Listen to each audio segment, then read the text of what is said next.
మామయ్య ఆ, ఏం చేస్తున్నావు? ఏం చేస్తున్నా అంటే డబ్బుల పాలు పోస్తున్నా. ఇదే పాలైతే పిండుకొని అయితే వచ్చి డబ్బులో పోస్తున్నా. హాయ్ ఫ్రెండ్స్, అందరికైతే గుడ్ మార్నింగ్. అందరైతే ఏం చేస్తున్నారు? నేనైతే పాలు పిండుకున్నా. ఈరోజు కొద్దిగా లేట్ అయింది. ఇంటికి పోయి ఇంకా నీళ్ళు కొట్టాలి. నీళ్ళు కొట్టిన తర్వాతకి మళ్ళీ వేరే తోట వేరే కాయలు తెంపుకు రావాలన్నమాట.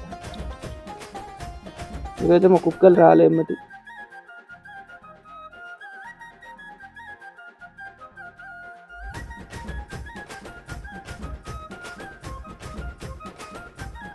కుక్కలు వస్తే బాగుంది. పాలు వెలిగింది. ఎట్లా అలాగే నువ్వు తాగుతావా? ముఖం గడవలేదా? ఈ తోటలో పళ్ళ పొలాలు ఉన్నాయి.